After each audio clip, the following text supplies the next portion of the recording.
మూసీ ప్రక్షాళన కార్యక్రమంలో మాజీ ముఖ్యమంత్రి కేసీఆర్ మీద ముఖ్యమంత్రి రేవంత్ రెడ్డి చేసిన వ్యాఖ్యలను ఎమ్మెల్యే కోవా లక్ష్మి తీవ్రంగా ఖండించారు. ఆసిఫాబాద్ లో ముఖ్యమంత్రి దిష్టిబొమ్మ దగ్ధం కార్యక్రమంలో ఎమ్మెల్యే లక్ష్మి పాల్గొన్నారు. సీఎం స్థాయి దిగజారి రేవంత్ మాట్లాడుతున్నారని తప్పుపట్టారు. ప్రజాక్షేత్రంలోనే బుద్ధి చెబుతామంటూ విరుచుకుపడ్డారు.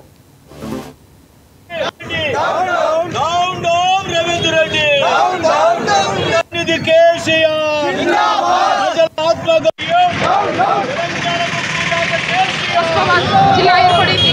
ఈ రోజు ఆసిఫాబాద్ జిల్లా ఏర్పడిన తర్వాత ఆసిఫాబాద్ ఇక్కడ మున్సిపాలిటీ అవుతుంది. ఇవాళ గ్రామ పంచాయతీలు కావచ్చు, ఇవాళ మండలాలు కావచ్చు, ఇవాళ హాస్పిటల్ కావచ్చు, ఇవ్వకపోతే జిల్లా మన మెడికల్ కాలేజ్ కావచ్చు, ఇవాళ ఏదైతే మన జిల్లా మన కలెక్టర్ ఆఫీస్ కావచ్చు, ఇవాళ ప్రజలందరూ కూడా ఆ రోజు ఎక్కడికో అది మాత్రమే ఆయనకు గుర్తొస్తుంది.